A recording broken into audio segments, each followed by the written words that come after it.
Well, hello there, and thank you very much for clicking on this video today. I first saw this story, and my initial reaction was, "Oh God, not again!" Like, how many more dodgy finances scandals are these people going to have? But anyway, so there is this coming from some great reporting from the Byline Times. I will post a link in the comments, as I always do, so well, often do anyway, so you can look at the article yourself and look at their other stuff. So, Reform UK had a £30,000 donation in private flights, and this was secretly funded by the owner's credit, which is a little bit weird, but we'll go into the full detail of the article so you'll be able to kind of understand what's going on. So, a donation of £30,000 to Reform UK in the form of private flights, contrary to what was recorded in official filing, was funded by a credit from the air firm's owner. A company is only a legitimate donor when it gives from its own resources. It cannot lawfully act as a mere conduit for an individual's money. Now, the Byline Times adds there's no allegation of wrongdoing by Dryden, which is the company, or, well, not the company, but the person who gave the money in question. This is more about whether it's not really been declared by Reform. However, the revelation throws into question whether the true source of the donation was hidden by Nigel Farage's party. So, in June, the Byline Times reported on a donation of £30,000 recorded by the Electoral Commission to Reform UK from Volair Aviation Limited in February this year. The firm's legally required accounts were months overdue at the time and are now more than 230 days overdue. In its initial response to questions, a spokesperson for Volair Aviation told the Byline Times it provided aviation services to Reform Party UK Limited, requested through Reform personnel to carry Reform figures and associated attendees, because apparently you need to jet off around the country a lot if you're Nigel Farage, it would seem, and invoice Reform at normal commercial rates. But the firm added a detail that was not recorded by Elections Watchdog, which was that Reform's account with the company included a £30,000 credit associated with support from Mr. Dustin Dryden, the company's owner.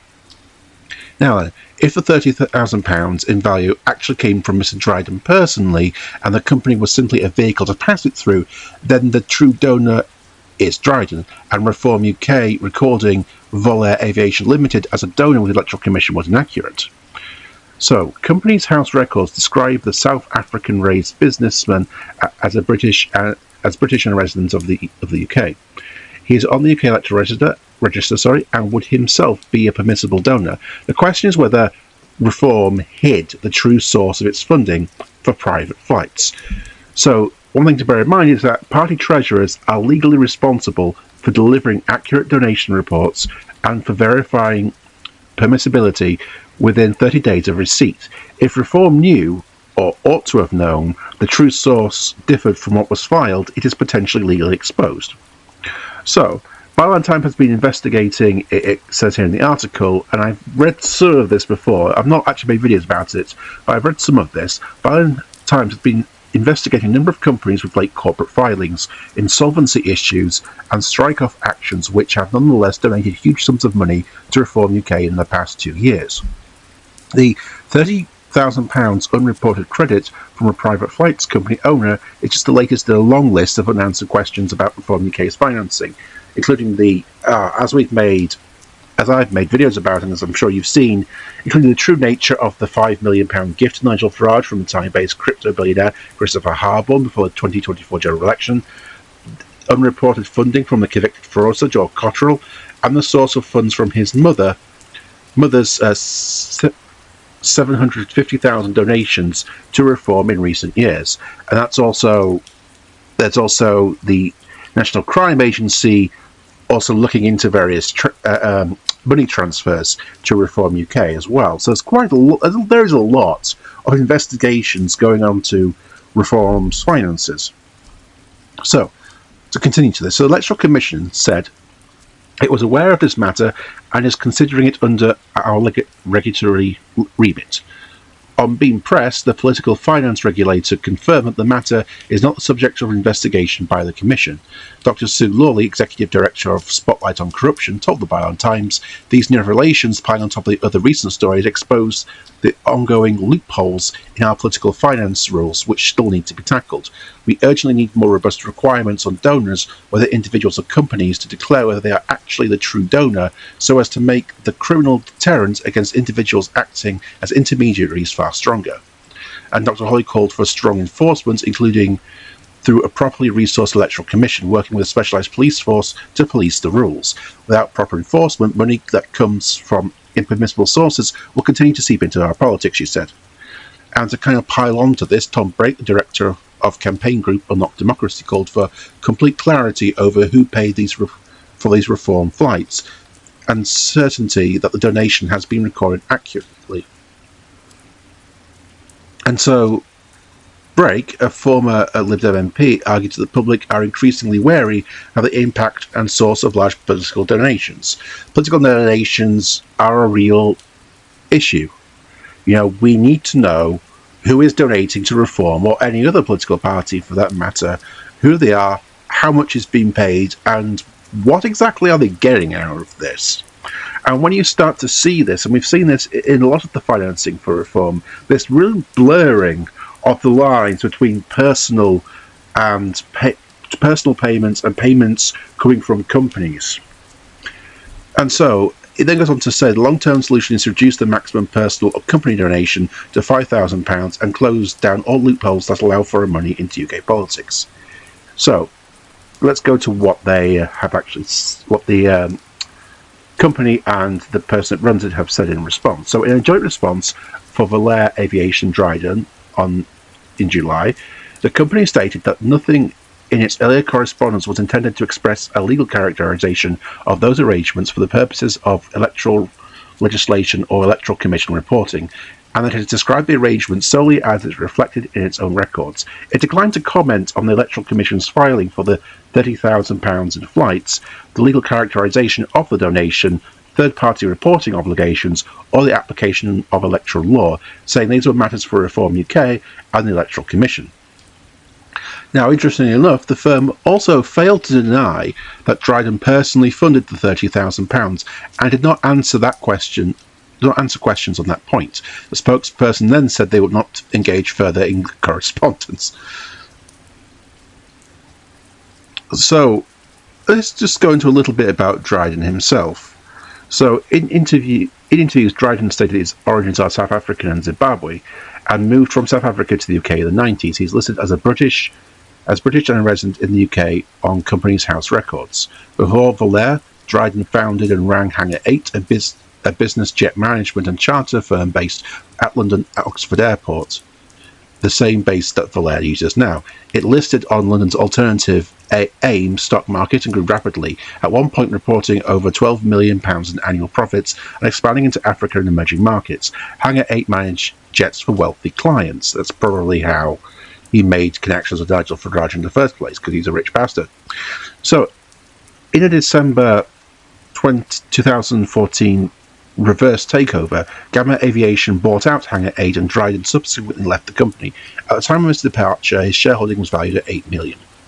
Years of High Court litigation followed, with Gamma Aviation claiming Dryden owed the company money. Dryden in turn claimed that Gamma owed him up to £6.1 million. He eventually settled with the company. It doesn't say how much for. With Dryden handing over cash and assets, though the amount, as I've just said, was undisclosed. Valair Aviation said it never contracted with, invoiced, or provided services to Nigel Farage personally, though Byline Times, as it outlines here, says it did not allege that in its correspondence. Concerns over its overdue accounts, year of 2024, December 2024, due on the 30th November 2025, the firm said these would be finalised following changes to accounting personnel and systems that would be filed as soon as practicable. Reform UK did not respond to requests for comments, which I am not particularly surprised by. So, there's lots of So there's been a lot of questions about Nigel Farage's and Reform's finances. And there's several parts of speculation here. Is this just utter incompetence? Are these people just so utterly inept that they don't know how to actually declare donations properly and don't know how to manage these things without basically looking suspicious? It's not entirely impossible, though I do find it unlikely. And there's also the kind of speculation of, is this just pure arrogance? The arrogance of the wealthy and the arrogance of those who have connections to power, that they literally think, no, we don't need to follow the rules which have been set aside of how campaign financing is done, and has been that way for quite a long time. Like, the rules they have to follow are not really new, so there's really no excuse for not doing it. Is this just, as I said, just arrogance and them thinking they're above the law and don't seem to feel the need to follow it, which is a really bad trait for anyone in any position of authority whatsoever, whether an MP, a Prime Minister, whoever. That's not a characteristic you want in someone who has any positions of power whatsoever. Or, as some people have kind of speculated, is this kind of part of some larger criminal enterprise? Now, this particular issue of financing is a bit different to the others, and we'll have to see what kind of comes of it. But I don't know. I'm kind of on the fence as to what exactly this is about. I'm personally more of the point of view this is just pure arrogance and just self-entitlement, in so much that they genuinely don't think that they need to follow the rules, and they think, well, we'll just donate to Reform Nigel Farage, completely break the rules, and nothing will happen. Now, all these investigations into Nigel Farage and Reform have not concluded, so we're not going to know what exactly is going to happen, so maybe they will get away with it, who knows. But what I do see, and I suspect if you've seen this, you've probably seen this as well as myself, is how Reform and Farage have basically adopted the Trump kind of approach. Trump himself has many lots of scandals, not just financial, around him.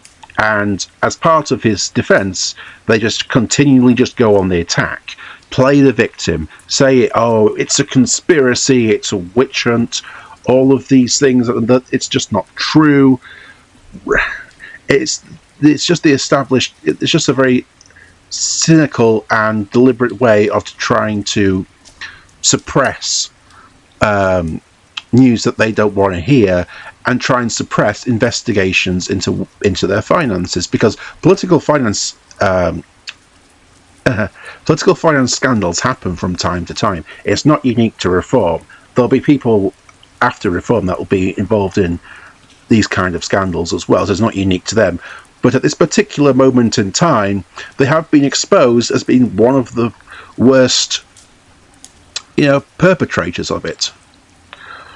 And it will be interesting to see whether this story goes anywhere. It'll be interesting to see what Reform say about it, but my own personal opinion is that they will just continue to attack, do histrionics, play the victim, as they always do whenever they come under any sustained criticism or scrutiny, which up until relatively recently they really haven't had. I mean, there's always been people that have always been critical of Reform since day one.